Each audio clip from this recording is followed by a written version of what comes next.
boy, it is hot in here, but I'm not going to take off all my clothes. Well, there is there's something that's been on my mind. Not that cough for a few days, and it's been like stopping me from doing anything, basically.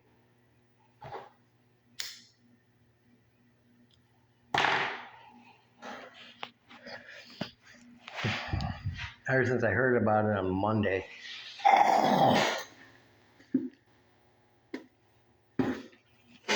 Sorry, that was beautiful. I know. I bet anyone that sees this will just love that. And it's Trinity's hospital, which I didn't even know Trinity had a hospital when I decided to move here, but it does, and it's really close to my apartment, so very nice. And the hospital is closing this Friday, which at the time of this recording is tomorrow. And the town's trying to save it, of course. Keep it open for whatever would be the new contract.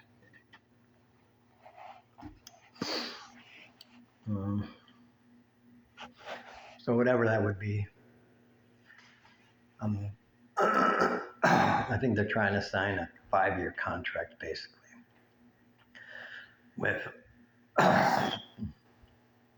some other institution. I don't know what it would be. I don't know why. I don't know why this hadn't been done months ago. You know, you figure the thing's been open for years. They knew this was going to be coming. You get this done ahead of time, but whatever.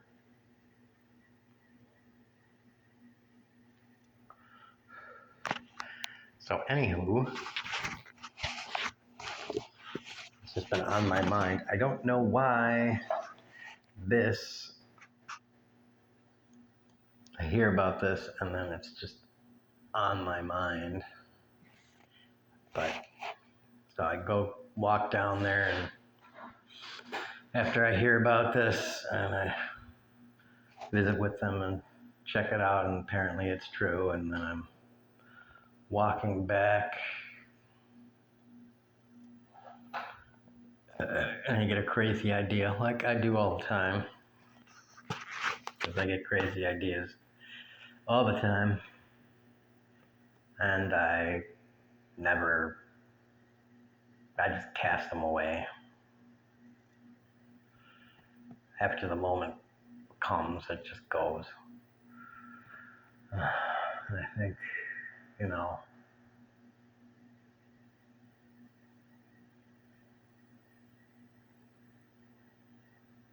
well, I always put myself in the, I guess you could call the protagonist position. I don't know, whatever. It's a first person position, not a third person position. So we'll just say protagonist, but it could be antagonist too. So it doesn't matter. First person is a better way of saying it. So what if I go in there and stab myself as a demonstration of why the hospital is necessary? And I'm not talking about like in the leg or something like that. That is something that basically the paramedic service that would be left in the town would be able to almost definitely take care of, and then take me to the hospital in Huntsville, which it would be the nearest hospital. And then they would be able to, finish me up, and everything would be fine. No, it would have to be something like a chest wound, lung or heart, something that would be serious enough where it would require an emergency room, something that's more serious than a paramedic uh, has the facilities to take care of and stabilize. Um, that is beyond the capabilities of a paramedic, not necessarily beyond the capabilities of a paramedic per se, just beyond the facilities of a paramedic, definitely. Um,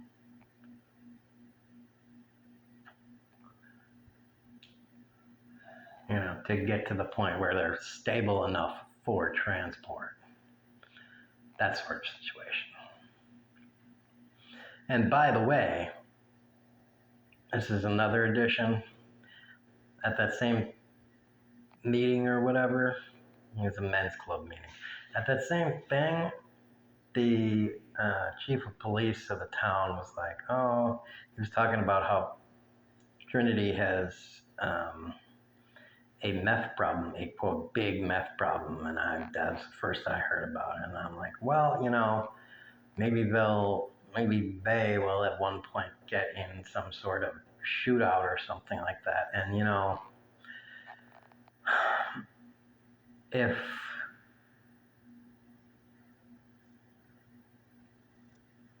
they're, if the police, if they get in that, and one of the guys pulls a shotgun and one of his cops gets hit with a shotgun, and I don't know, but as a matter of policy, do local police just go around wearing vests? I kind of don't think so. I mean, maybe they do, but I don't think wearing a bulletproof vest is just kind of typical. Maybe if they know they're going to go into a dangerous position, it is. But I mean, if they're just walking around or something like that, I don't think it is. Either way, a bulletproof vest still has its limits, and um,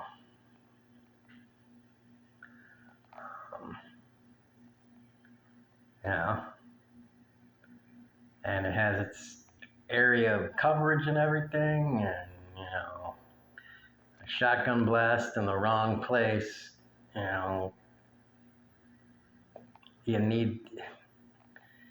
So, anyways, that situation, an ambulance ride for 20 minutes,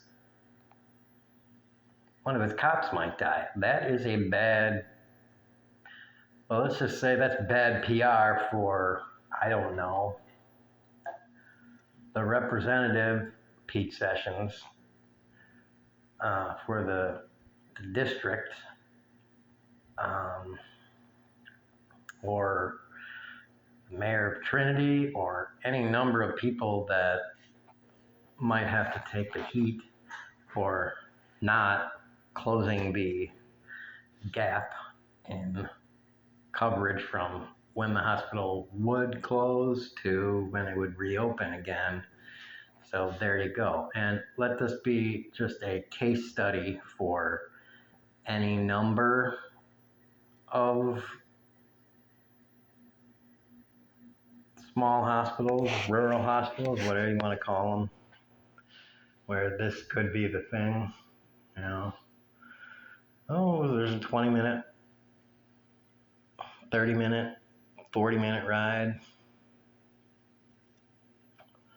to the nearest hospital, the nearest place with facilities to treat wound condition X, that sort of thing. And yeah, because of funding problems, well,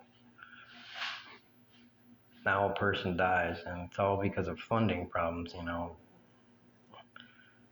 You're putting an almighty dollar price on people's lives, and I don't know, that always seems very harsh. I mean,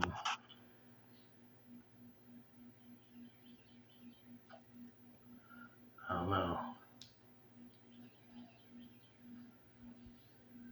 So that gets to me.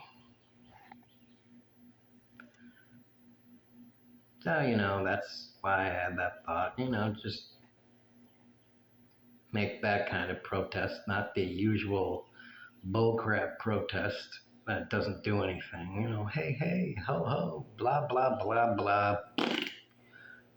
That kind of protest does dick. Um,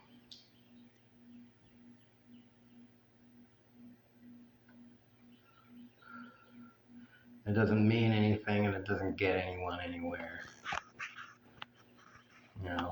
The people in power brush that off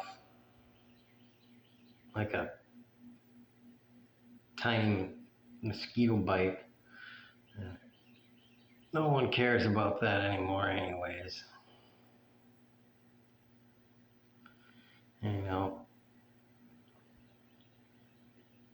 hospitals, schools, libraries, these things are not something to be treated like, um, you know, knickknack stores. Um, these things close, and especially hospitals, people lose their lives. Schools close, and people lose education, and they lose potentially their future. Libraries close, and people lose creativity and again education. You know, these are things that are in the public commons. They're more than just a place to buy stuff. And we need to, as a society, decide that certain things are worth more than what they cost. Uh, and there you are. I mean, that's really what we need to decide. Are we going to be a society of traders and merchants in exclusivity of everything else, or to sacrifice everything just in the name of profit? Or are we going to use profit as a means to prop up everything else? I mean, I think that's a more noble goal. If we're going to have money, if we're going to have profit, why not use it to preserve the nobler things in life?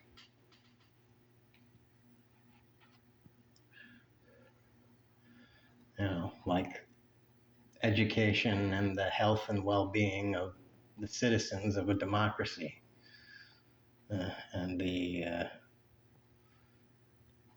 enhancement and scope of, for one thing, culture and good food and community. That would be something else that's good for everyone. Um, so, or we could just dedicate our society to making bigger and bigger piles of money that at the end of the day, I mean, what are we, just 4, 5, 10, 20 Scrooge McDucks you know, lording over 20, 50, 100, 300, 500 million peasants that have nothing and are living in squalor, begging for scraps, hoping that they don't die before they can just get a piece of anything.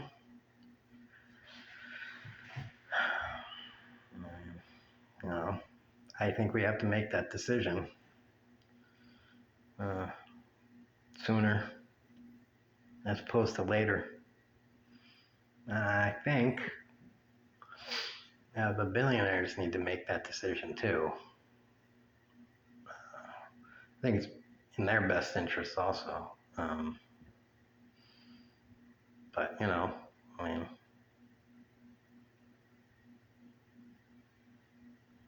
I think a lot of the billionaires, well, back in that day they were millionaires. I think they had enough vision, even back then, to realize a storm was coming and do something about it beforehand. You know,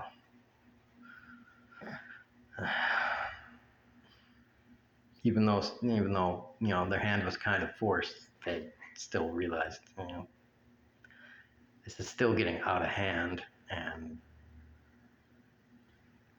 either we wait for the peasants storming the castle gates or whatever it is, or just kind of capitulate ahead of time and yield.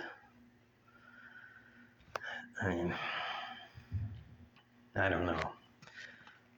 It's not really a threat, it's just kind of a fact.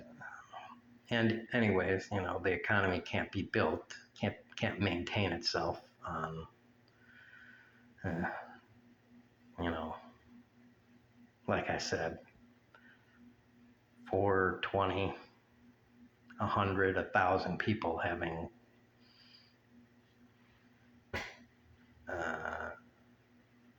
near every scrap, every tiny, tiny bit of wealth and money. It just can't work that way. It works a lot better if 90% goes to the majority of the people. And, you know, sure, there's some rich people out there that are pretty rich. That works. It works okay. It actually worked better than it works now.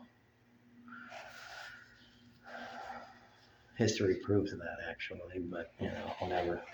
When does anyone pay attention to history? I know I didn't when I was in school.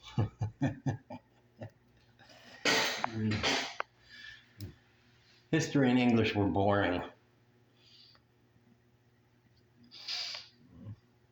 Especially English. But, yeah. I'm still tired. Still hard for me to sleep. It has been. Ever since I heard about that and had that thought, I just cannot sleep. Can't think about anything else.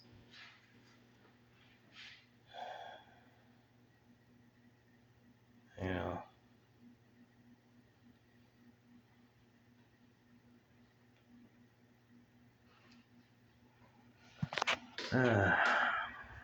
Were I braver, I would have done it. like those monks that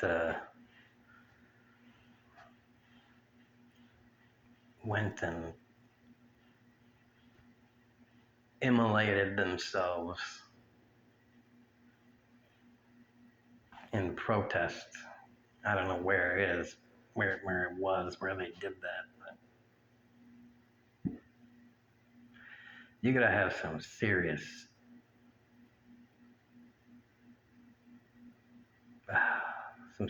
conviction and fortitude to douse yourself in gasoline and set yourself on fire. I mean, that goes way beyond like stabbing yourself in protest. Burning yourself alive, oh, jeez, that is, I mean, you gotta give props to anybody that voluntarily does that. Jeez. That is a devastating level of protest. Someone that's willing to do that, oh, hey, ho, ho. Look at the other guy. He set himself on fire. Yeah. I think you better listen to those people. Something fucked up is going on there if they're willing to fucking burn themselves in defiance of whatever. I think they have a real problem. Not you people that are doing a stupid chant. The guys that are willing to burn themselves to death and leave charred remains. Yeah. They got political grievances of some sort.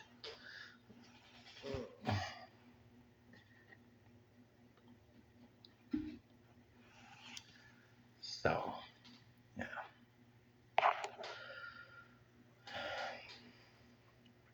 That's what's going on with me. It's hard to stay awake. I'm gonna try and sleep, even though I'm gonna have another weird dream, which I've been having every time I try and sleep. I'm waking up by that's another reason I can't sleep. Just every time I go to sleep, I have a weird dream that I don't know how to.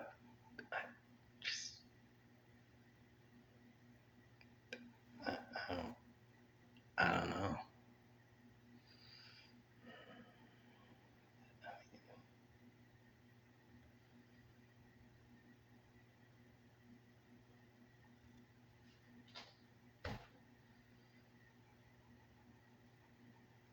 Yeah.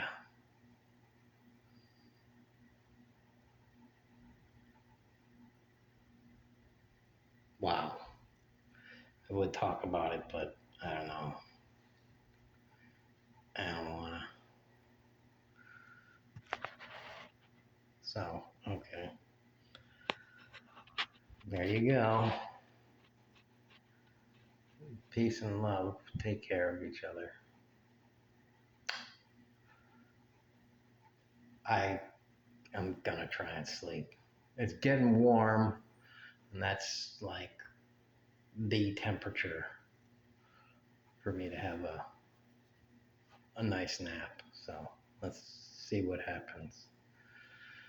If I can snooze.